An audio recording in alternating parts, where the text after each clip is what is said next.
अब थोड़ी सी बात कर लेते हैं क्रिप्टो करेंसी की। इसमें इन्वेस्टमेंट के हवाले से कहा जा रहा है कि ये गेम चेंजर हो सकता है पाकिस्तान के लिए, लेकिन अभी तक पाकिस्तान में क्रिप्टो का लीगल स्टेटस क्या है वो इबहम का शिकार है। अगर आप स्टेट बैंक ऑफ पाकिस्तान की वेबसाइट पे जाएं, वहां पे अभी भी नोटिफिकेशंस पड़े हुए हैं जिनके मुताबिक अभी मामलात को देखा जा रहा है। इसमें मुख्तलिफ खदशात का इजहार भी किया जा रहा है इन नोटिफिकेशंस के अंदर कि क्रिप्टो करेंसी के ज़रिए मुजरमाना जो सरगर्मियां हैं उनको फंड किया जा सकता है, अवाम में इसमें इस तरह इन्वेस्ट ना करें। तो ये आखिर मामला है क्या? क्या इस वक्त पाकिस्तान में क्रिप्टो लीगल है या लीगल नहीं है, और ये कितना बड़ा गेम चेंजर हो सकता है? इस पर गुफ्तगू करने के लिए क्रिप्टो करेंसी के हवाले से अब सीखने वाले मोहम्मद हारून साहब ने हमें ज्वाइन किया। हारून साहब, बहुत बहुत शुक्रिया आपका, थैंक यू सो मच हमें ज्वाइन करने के लिए। अच्छा हारून साहब, पहले तो जरा ये हमें बताइएगा कि इस वक्त लीगल स्टेटस क्या है क्रिप्टो करेंसी का पाकिस्तान में? अच्छा देखिए, सबसे पहले तो आपको ये पता होगा कि अभी रिसेंटली हमारे जो प्रेसिडेंट है सदर आसिफ अली जरदारी साहब, उन्होंने अभी वर्चुअल एसेट एक्ट 2025 को का जो एक बिल है वो पास किया है और बाकायदा उसको साइन करके आगे भेजा गया है। अब देखिए ये बात कहाँ तक पहुँचती है, क्योंकि इसमें बहुत सारे सवाल जो है ना अभी जन्म ले रहे हैं। देखा ये जा रहा है कि ये जो एक्ट बनाया जा रहा है, कानून जो बनाया जा रहा है, ये इसके अंदर किन किन चीज़ों का ख्याल रखा जा रहा है। अगर हम बात करें ट्रेडर के हवाले से, यानी कि पाकिस्तान में आपको पता है कि इस वक्त कोई 2.5 करोड़ से ज़्यादा सार्फिन मौजूद हैं, उनके ऊपर क्या टैक्सेशन लगाई जाएगी। इसके अलावा जो ब्लॉकचेन कंपनीज आएंगी उनके लिए क्या लाहेअमल होगा। और तीसरा सबसे बड़ा जो अहम मुद्दा है वो आपको पता है कि पाकिस्तान में जब भी या आप कभी भी कोई क्रिप्टो करेंसी में सरमायाकारी करते हैं तो आपको उसके लिए यूएसडीटी दरकार होता है, यानी कि आपको यूएसडीटी डॉलर चाहिए होते हैं, जिसको हम क्रिप्टो डॉलर कहते हैं। उसके लिए अभी तक कोई ऐसा पेशरफ तो हुई नहीं है। और पाकिस्तान में जो ऐसी एक्सचेंज चल रही है जहाँ पर जैसे बाइनेंस है और बहुत सारी ऐसी एक्सचेंज जहाँ पर आप P2P के जरिए खरीद सकते हैं, तो पाकिस्तान गवर्नमेंट या जो बिल जो पास हो उसमें ये देखा जाएगा कि ये जो एक्सचेंज आएंगे उनके ऊपर क्या शराइत लागू की जाएंगी, उनसे कितना सिक्योरिटी डिपॉजिट लिया जाएगा। ठीक। और इसके अलावा आपको पता है कि अभी रिसेंटली पीवारा के नाम से भी एक रेगुलेटरी अथॉरिटी कायम की गई है पाकिस्तान में। वैसे तो 21 अथॉरिटी इंडिपेंडेंटली काम करेगी, जैसे नेपरा है, नादरा है, ओगरा है, सिविल एविएशन, इस तरह की बहुत सारी हैं।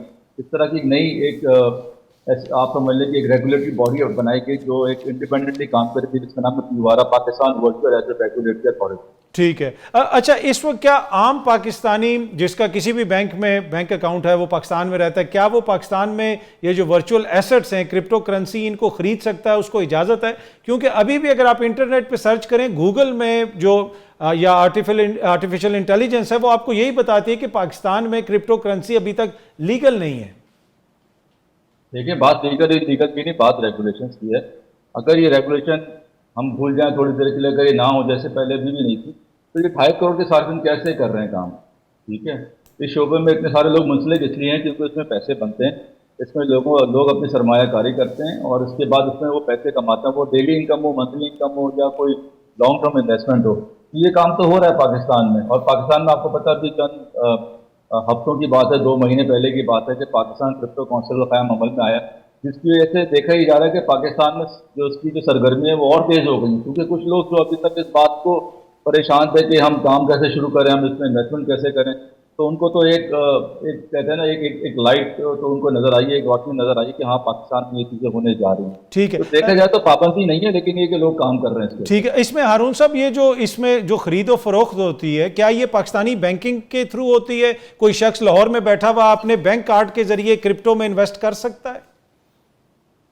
अच्छा देखें, जहाँ तक बात है इसमें क्रेडिट कार्ड की, वहाँ पे तो कुछ मसाइल हैं, क्योंकि जब क्रेडिट कार्ड का जो डेटा है वो तो जाता उसी थर्ड पार्टी के पास है जो आपको यूएसडीटी खरीदवाता है। जहाँ तक बात है P2P की, वहाँ पर तो ये नजर नहीं आता है कि ये पैसे ये किस जुमरे में आए हैं। यानी कि अगर मैं आपसे बैठा किसी एक्सचेंज के ऊपर चैट कर रहा हूँ और मैंने कहा क्या सर भाई ये 1000 यूएसडीटी आप मुझसे परचेज कर लें, उसका भी अपना निज़ाम है, बड़े ट्रांसपेरेंटली वो काम करती है एक्सचेंज। उसको पता है कि 1000 यूएसडीटी अगर आपको मुझसे खरीदने तो पहले मैं उसको लॉक करूंगा, उसके बाद जाके आपकी तरफ से जब मुझे रकम मिल जाएगी, या तो वो मुझे कैश मिलेगी किसी मुकाम पर, या फिर आप मुझे किसी मेरे अकाउंट में आप ट्रांसफर जैसे ही करेंगे, और जैसे मुझे मिल जाएगा सिग्नल कि हाँ मेरे पास वो अकाउंट में पैसे आ गए, ऑटोमेटिकली वो 1000 यूएसडीटी जो आपके लेजर में आ जाएंगे, आपके नोट में। ठीक है। अच्छा, इसमें एक और जो खबर इस हफ्ते काफी ज्यादा गर्दिश करती रही कि पाकिस्तान में किसी के $100 मिलियन डूब गए हैं। अब वला आलम इसमें कितनी सदाकत है, टू बी ऑनेस्ट मुझे ये फिगर थोड़ा सा एग्जेजरेटेड लगता है। अगर $100 मिलियन डूबा है तो आपने $400-500 मिलियन की इन्वेस्टमेंट की होगी, क्या क्रिप्टो में कोई क्रैश हुआ है हालिया दिनों में कि लोगों का ऐसा पैसा कोई डूबा है? देखिए, अगर बात करें तो $100 मिलियन एग्जैक्टली अभी चंद दिन पहले, तकरीबन कोई 2 महीने हो रहे हैं इस बात को, एक बहुत मशहूर ट्रेडर है जेम्स वाइन्स करके, उनके बारे में पता चला कि ही लॉस $100 मिलियन। अब ये हकीकत तो अल्लाह ही बेहतर जानता है या कोई और बेहतर जानता है कि क्या उनका इनसे कोई ताल्लुक है, क्योंकि उनकी भी यही कहना है कि 100, लेकिन जो $100 मिलियन उनके गए हैं वो हम उनको बासानी देख सकते हैं। जैसे हमारे पास एक ऑन चेन एनालिसिस होता है, उस पर आप देख लेते हैं कि उन्होंने किस पोजीशन पे इसको किस लेवरेज पे खेला और किस तरह उनके वो पैसे जो है वो लॉस में कन्वर्ट हो गए। यानी कि एक हमारे पास एक काम होता है जिसको हम कहते हैं अरकम इंटेलिजेंस। अरकम इंटेलिजेंस क्या करती है कि ऑन चेन एनालिसिस करती है कि किसने कितना जो है वो बिटकॉइन को लॉन्ग किया है या बिटकॉइन को शॉर्ट किया है।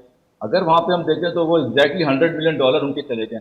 अगर उनके $100 मिलियन जाने के बाद अगर ये खबर मार्केट में आ जाती है और मालूम चल जाता है तो इनके अभी तक क्यों नहीं पता चल सका कि $100 मिलियन है कैसे। ये कोई छोटी मोटी रकम नहीं है जो ना पता चले, ये पता चलना जरूरी। दूसरा, मेरे ख्याल से जहाँ तक ये खबर फैलाई जा रही है ताकि एक क्योस पैदा किया जाए, एक थोड़ी सी बदमस्ती लाई जाए सिस्टम में, एक अच्छा खासा निज़ाम चल रहा है और मैं चाहता हूँ कि पाकिस्तान में ब्लॉकचेन और क्रिप्टो करेंसी की जो सरगर्मी है वो मुतासर ना हो। ठीक। अच्छा, एक और बड़ी इंपॉर्टेंट चीज़ है, स्टेट बैंक ऑफ पाकिस्तान की वेबसाइट पे भी इसका जिक्र है कि क्रिप्टो जो है वो इलीगल एक्टिविटीज़ को फंड करने के लिए भी इस्तेमाल हो सकती है और दुनिया में होती है। अब अगर कोई बंदा पाकिस्तान से क्रिप्टो कहीं शिफ्ट कर दे, क्या मनी लॉन्ड्रिंग क्रिप्टो के जरिए आसानी से हो जाती है? देखिए, ये बड़ा एक टेक्निकल सवाल है। पहली बात तो ये जो क्रिप्टो करेंसी है ना अपने सिस्टम से बाहर जाती है ना किसी को सिस्टम में आने देती है। लोग इस चीज़ को समझ ही नहीं पा रहे कि ये आखिर है क्या।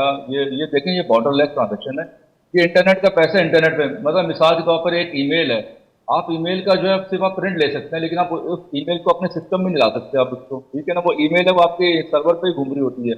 इसी तरह ये जो क्रिप्टो करेंसी आपके सर्वर्स पे ही मौजूद होती है, आपके लेजर में मौजूद होती है जहाँ पर मुख्तलिफ किस्म की ट्रांजेक्शन का रिकॉर्ड हो रहा होता है।